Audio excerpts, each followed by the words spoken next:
Miguel was a rather well-known showman in the capital. He hosted a popular weekly show where he invited distinguished guests for sensational conversations over a cup of coffee.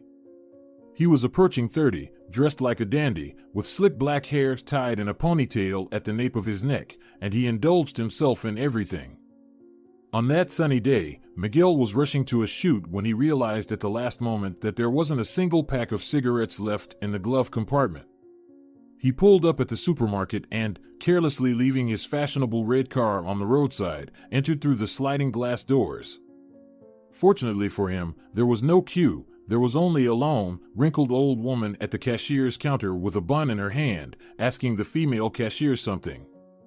She had stiff curly hair down to her shoulders, a nose piercing, and the name Paula on her badge. Miguel got in line behind the old woman, checking his smartphone as he walked. "Grandma, I'm sorry, I just can't." He heard Paula's voice. "Why is this taking so long?" Miguel thought irritably, glancing at the expensive watch on his left wrist. "My grandson will send the money tomorrow, and I'll pay," the old woman said with a trembling voice. Her eyes were pitiful, and the hand holding the bun was shaking badly. Miguel glanced at his watch again. Time was slipping away inexorably. "Grandma, I would help, but I'm not allowed to." Paula replied impassively, and even her curls seemed to sway in a negative gesture. It was evident that the woman would gladly get rid of the bothersome old lady but had no idea how to do it. The grandmother, on her part, seemed determined not to give in. Miguel impatiently rubbed the tip of his nose, a habit he couldn't shake off. "Ladies, it seems things are dragging on here indefinitely," he intervened in his usual showman manner and, randomly pulling out a large bill from his pocket, casually threw it on the counter. "Let the grandma take everything she needs, and please give me those green ones over there." The old woman seemed to have not understood at all what had happened. Most likely, she was a bit hard of hearing. Paula, however, looked at Miguel with a mix of gratitude and puzzlement and reached for the cigarettes. Miguel hastily snatched the pack from her hand and almost ran to the exit. Fortunately, nobody had yet objected to his car, and the showman safely plopped down in the seat, ignoring the crumpled checkered jacket that cost a fortune. Turning on the music, he drove off, not noticing someone standing at the entrance to the supermarket, watching him with a long, pensive gaze. A slender girl in a red dress with black polka dots stood on the sidewalk for a while, as if pondering something, then started walking up the street. Exactly 10 days later, Miguel discovered a strange bluish envelope on the windshield. As usual, he was running late for the shoot, so the appearance of an unfamiliar item in his personal space didn't particularly excite him. "Is this a fine?" he exclaimed aloud. "Are you serious?" "Just what I needed." Miguel grabbed the envelope and tossed it onto the dashboard before getting behind the wheel. Along the way, he conveniently forgot about the mysterious message and didn't remember it until the end of the workday. However, when the tired and contented man got back behind the wheel, the blue envelope resurfaced vividly in his memory. He reached for it with one hand, tore the edge with the other, and pulled out a quadruple-folded sheet of time-yellowed paper. "This doesn't seem like a fine," muttered Miguel under his breath. He didn't know why his heart was pounding so hard. Perhaps it was the paper itself or its elusive scent reminding him of something long forgotten. With trembling hands, the man unfolded the sheet, only to drop it on his lap from the overflow of emotions. What he saw was so unexpected and shocking that Miguel sat motionless for a long time. Voices, images from the past, chaotically flashed before his mind's eye. He tried to fight them off, willing them away like one would shove old worn-out belongings to the back of a closet, but they reappeared at the forefront of his consciousness, even more vivid and frightening. After several minutes, Miguel finally let out a loud exhale and, with trembling hands, delicately picked up the sheet. No, he hadn't made a mistake, and what he saw wasn't a product of his imagination. The drawing on the paper depicted a wooden construction resembling a marionette doll. The inscription above read, "Jorge."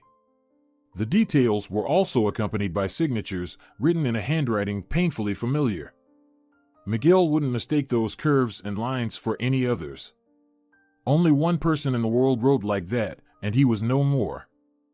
Suddenly, the man noticed that beside the neat drawing, someone had crudely sketched a map of some terrain with a cross in the middle.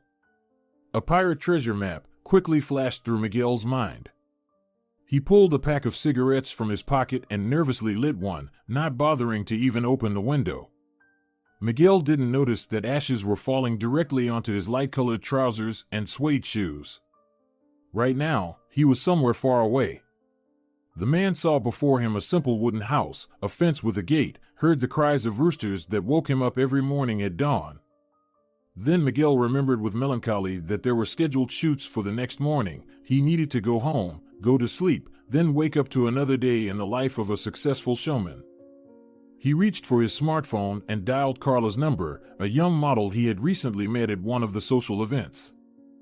"Hey, Miguel, we won't be able to meet today," the girl quickly chattered. "I'm at a reception, you know, everyone's here, from actors to directors. I can't get away, sorry." The man didn't respond, silently pressing the end call button. Carla's chirpy voice, which had previously delighted him, now seemed cloying and artificial. His hand instinctively reached for the glove compartment. Miguel opened it and began rummaging inside. Finally, amidst packs of paper napkins, mints, and old receipts, he found a rough wooden box that fit in his palm. Miguel opened it, revealing a wooden ladybug he had carved as a child, painted red with black dots delicately applied with a thin brush. As the man gazed at the wooden insect, tears unexpectedly welled up in his eyes. Miguel couldn't remember the last time he had cried. Over the years spent in the capital, his heart had been encased in a thick armor that seemed impenetrable. For a long time, this had suited him just fine, but a faint inner voice whispered to him that it couldn't go on like this. Miguel had to find out who had passed him the strange envelope, a message from the past. He started the engine and set off. Initially, Miguel wanted to swing by home and grab a few things, but his hands confidently guided the car onto the road leading out of the city. He realized that this was for the best. He was afraid he might change his mind at the last moment. Miguel spent the entire night on the road and reached the tiny town, more like a village, at dawn, where he had spent his entire childhood and youth.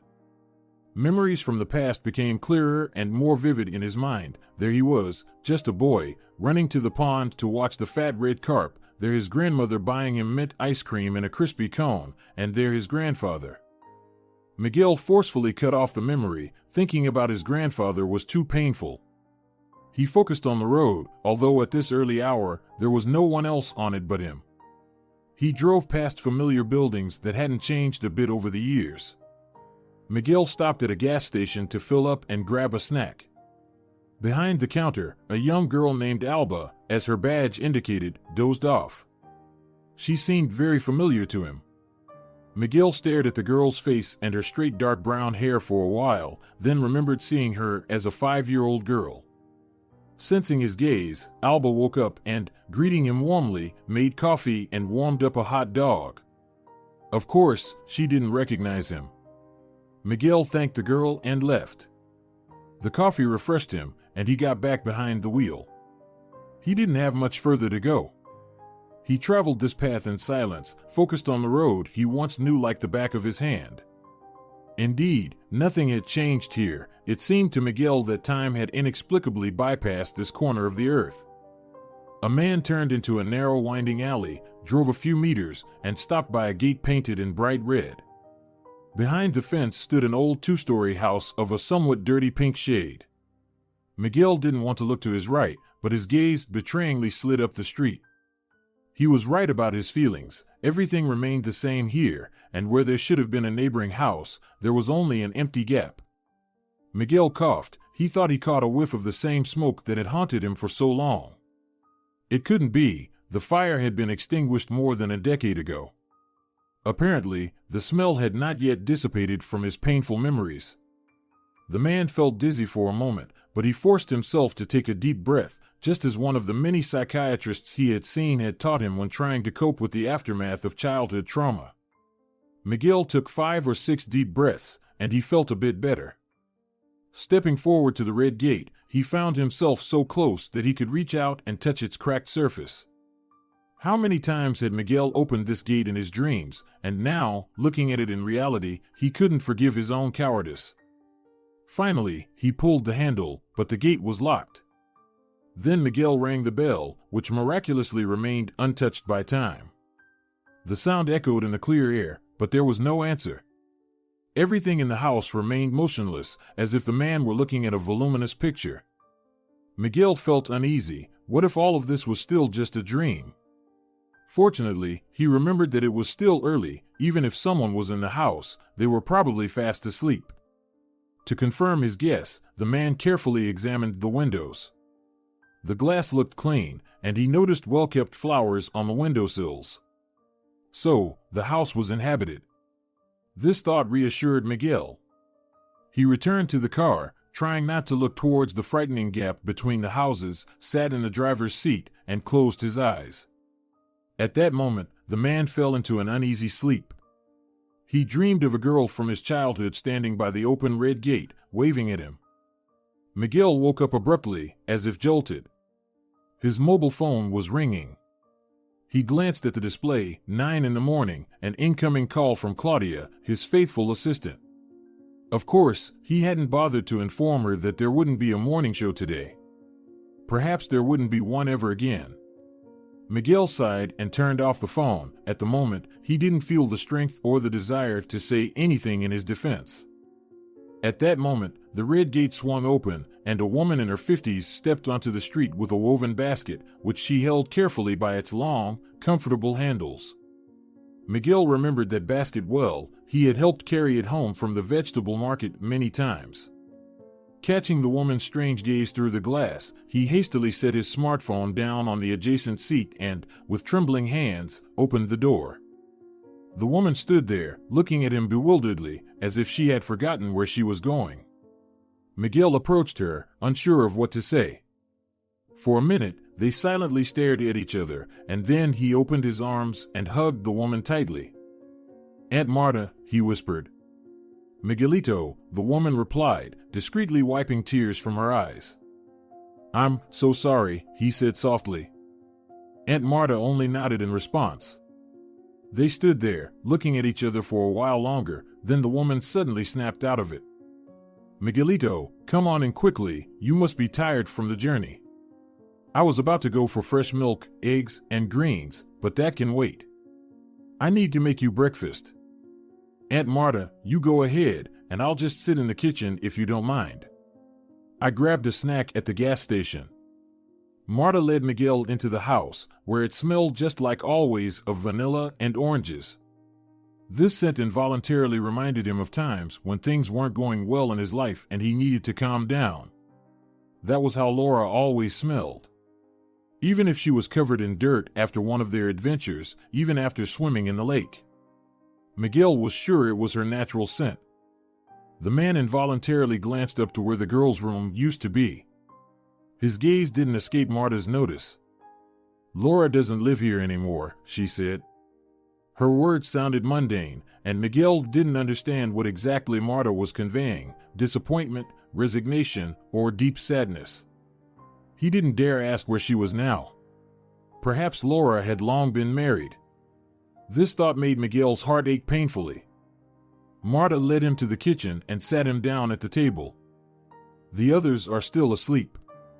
The boys have school at 12, and Luis hasn't been working for a long time."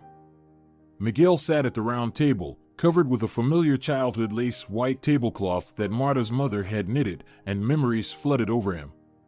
The sensations were warm, but bitterness of loss and guilt mingled with them. As if understanding his state, Marta, while continuing to speak, carefully avoided meeting his gaze.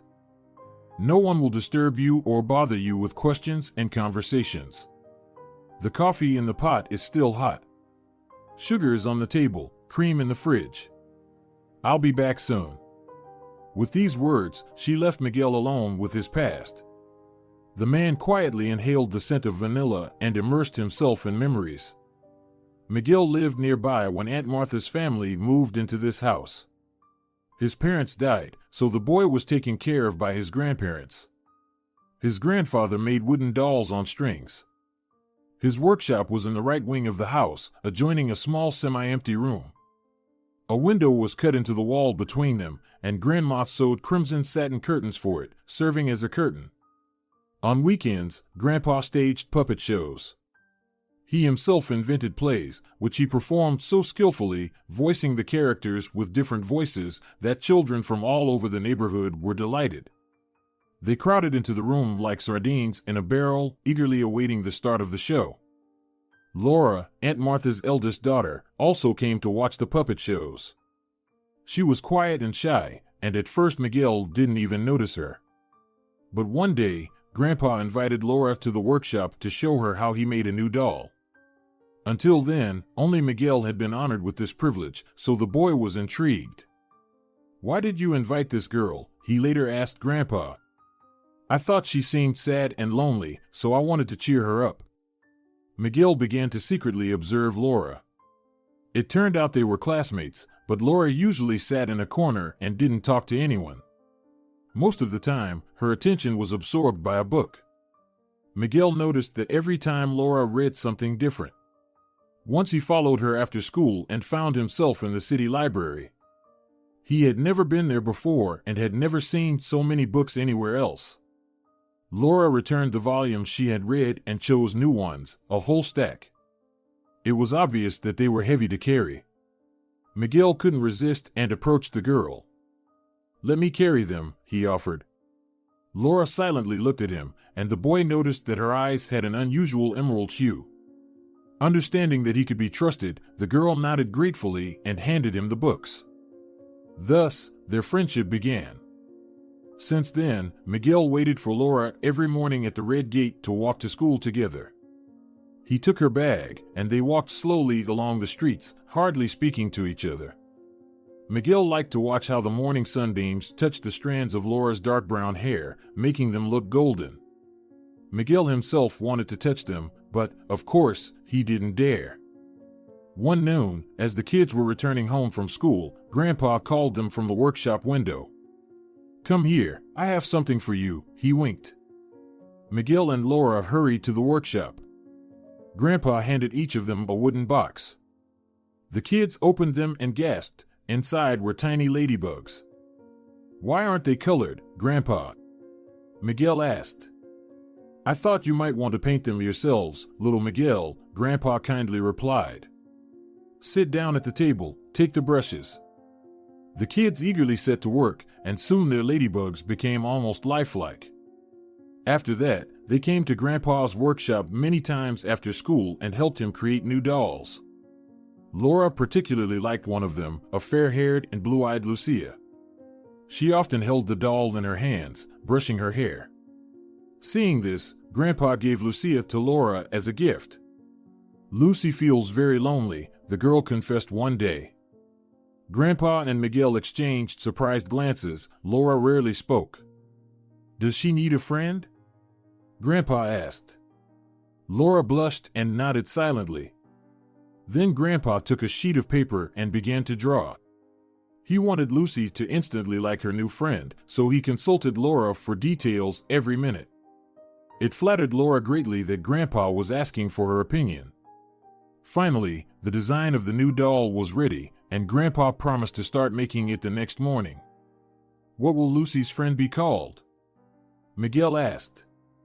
Grandpa looked at Laura, who blushed again. "Jorge," she answered quietly. Grandpa nodded and wrote the name of the new doll above the drawing. Miguel and Laura watched with excitement as Jorge was born.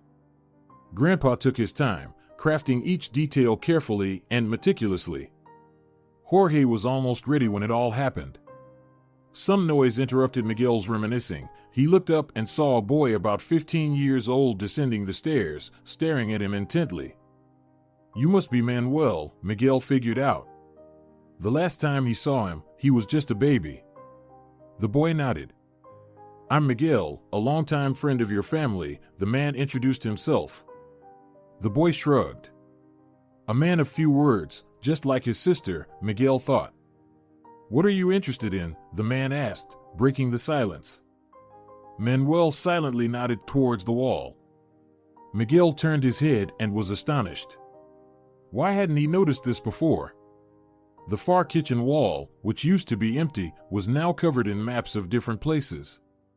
Miguel got up and approached to examine them closer. They were all hand-drawn with various markings. Your sister also loved maps very much, Miguel said, feeling the weight of nostalgia in his words. Yeah, she gave me a book about pirate treasures, and that's how it all started, the boy unexpectedly spoke up. But Miguel seemed not surprised at all. Manuel's words triggered another memory in his mind. It happened around the same time Grandpa started making Jorge. That morning, as usual, Miguel waited for Laura at the red gate. She appeared, her eyes mysteriously gleaming. We're not going to school today, she announced. Why? Miguel asked, surprised. We'll be reading a book, Laura whispered mysteriously. Miguel was intrigued. He wasn't much of a book lover like the girl, but there was something in her voice and the way she emphasized the word book that made the boy believe he was in for an exciting adventure.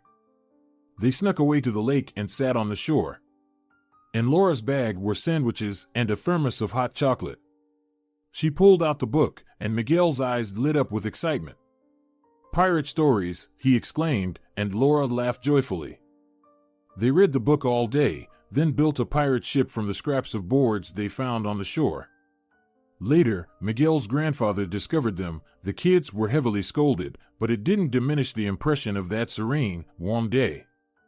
Miguel remembered that it was then that he and Laura shared a dream to find pirate treasure. Though, fate had other plans. Have you two met yet? Miguel heard Martha's voice behind him. She stood at the table, unpacking groceries from the basket, fresh eggs, greens, cheese, homemade milk, marmalade.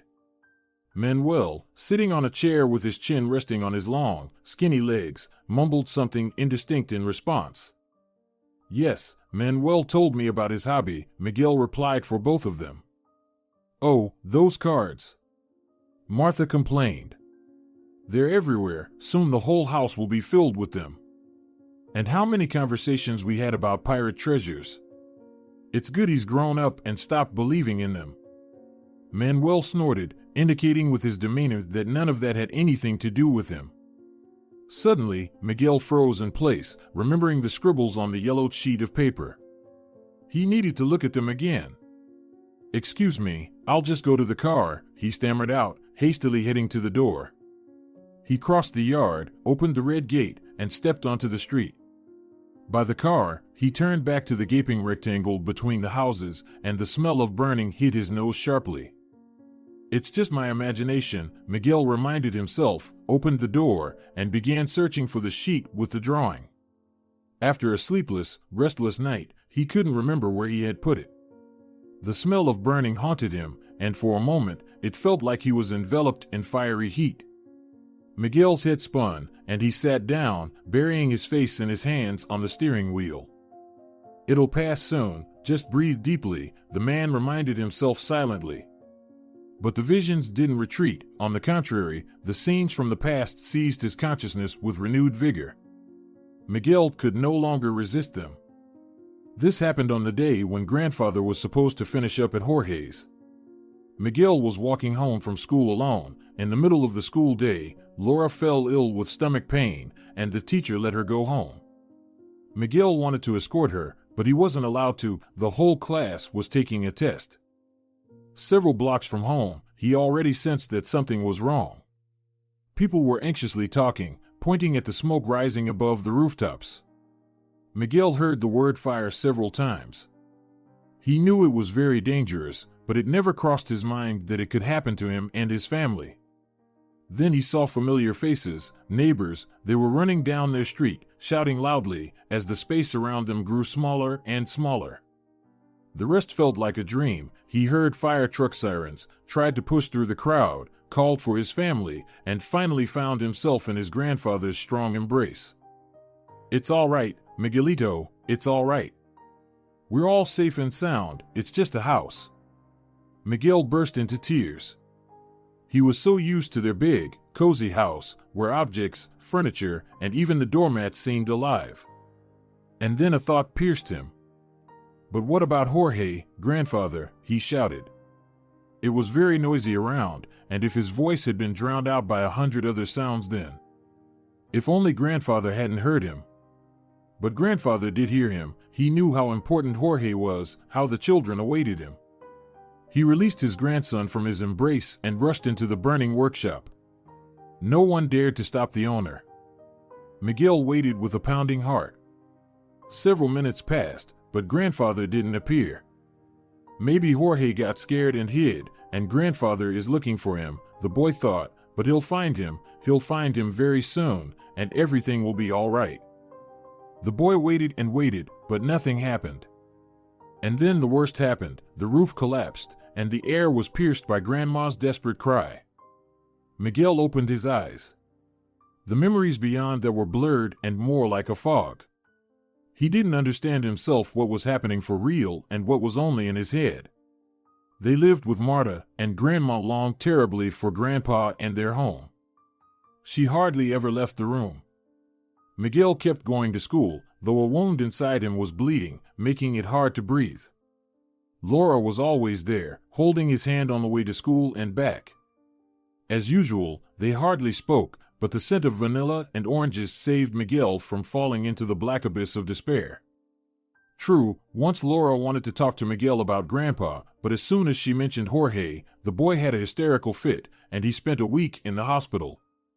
After that, Laura became even quieter and spent almost all her time with books, afraid to look Miguel in the eye. And then the grandmother passed away, unable to recover from the loss of her husband. When Miguel turned 16, he ran away, realizing he could no longer stay in Marta's house. Before leaving, he quietly entered Laura's room and gazed at the sleeping girl for a long time, sensing that he was saying goodbye to her forever. Miguel woke up from someone touching his shoulder. He turned his head and saw Marta's worried face. "Are you okay, Miguelito?" the woman asked. "I got worried when you didn't come back for so long." The car door was open. "I think I fell asleep," Miguel replied. Miguel looked around and noticed a drawing of Jorge peeking out from between the seats. He carefully took it out and, stepping out of the car, unfolded it to show Marta. "This is a doll sketch made by Grandpa. And these scribbles, I don't remember." Marta scrutinized the drawing. "This is Laura's handwriting," she finally said.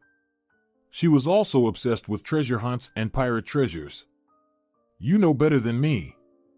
But how did Grandpa's drawing end up with her, and why did she draw a map on it?" Miguel asked, realizing Marta probably wouldn't have an answer to his question. As he suspected, Marta shook her head. "You know, Laura hardly ever spoke. She always kept everything to herself." Marta suddenly started crying. "Maybe I did something wrong. Maybe I'm a bad mother, am I, Miguelito?" Miguel opened his arms to Marta and let her cry. "Where is she now?" Miguel finally dared to ask.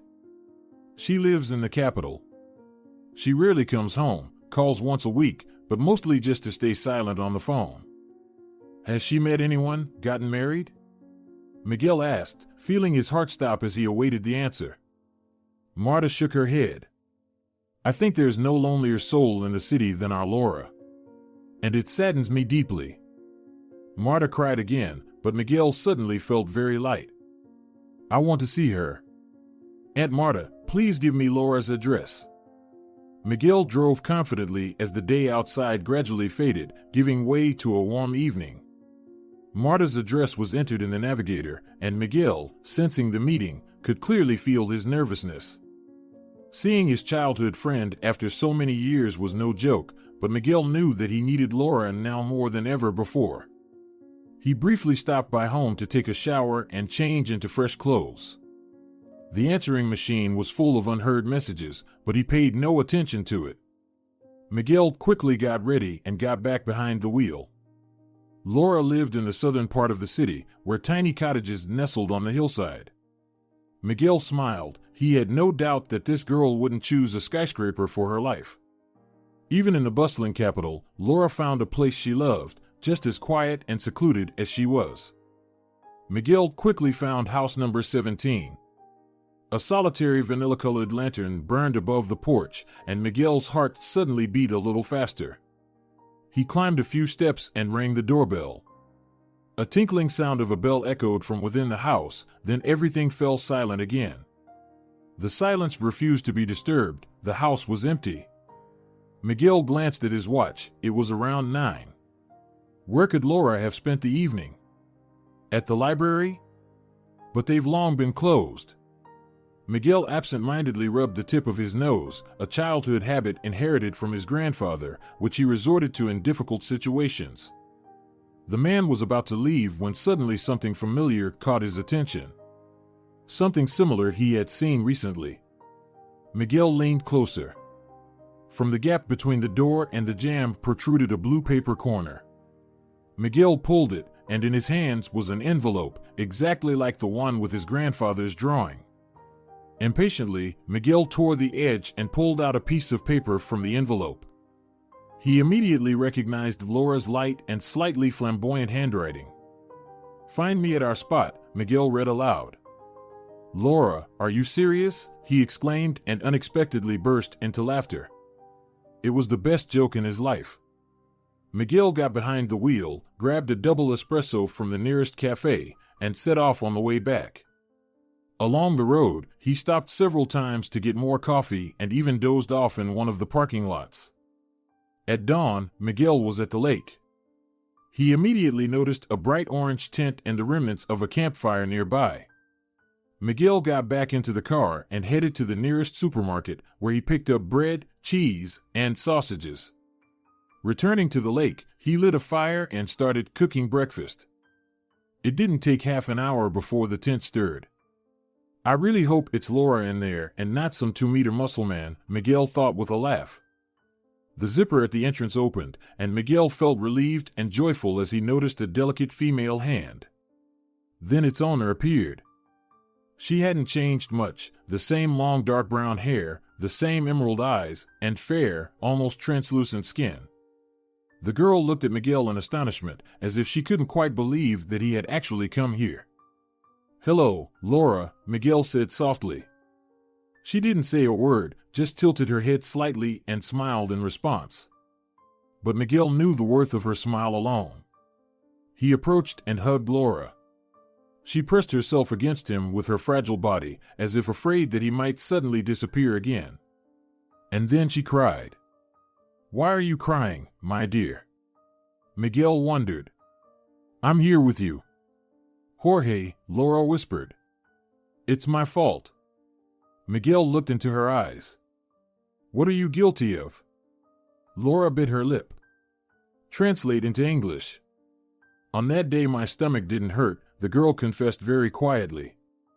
Miguel listened attentively. "I lied to the teacher.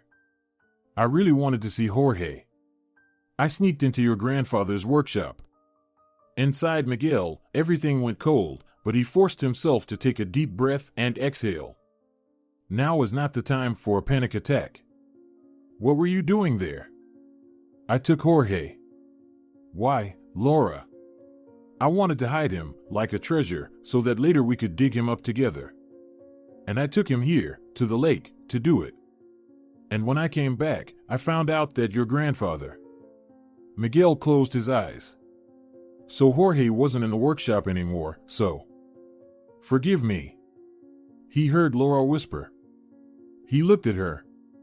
Her big emerald eyes were very close, and in them splashed such deep sadness that Miguel couldn't hold back. Tears streamed down his cheeks.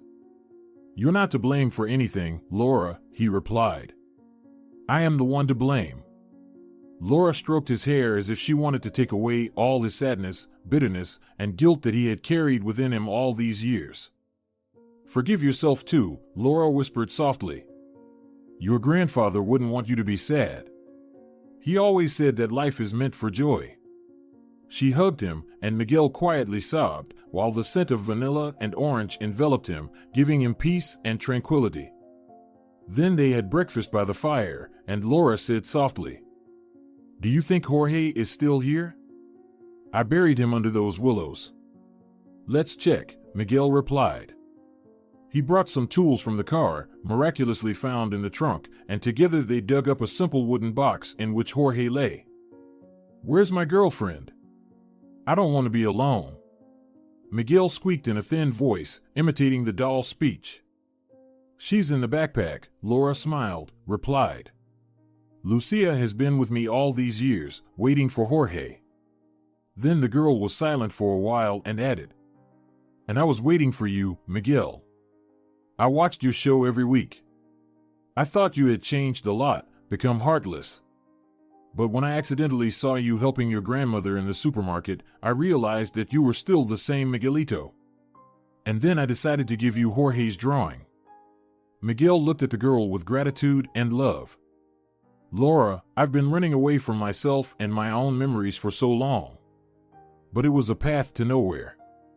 For a while, he frowned, then the wrinkles on his forehead smoothed out, and he laughed. "How glad I am that fate threw me that old lady. Thanks to her, I found you again, my Laura." Dear viewers, if you enjoyed the story, please support the video by liking it and leaving a comment. Thank you.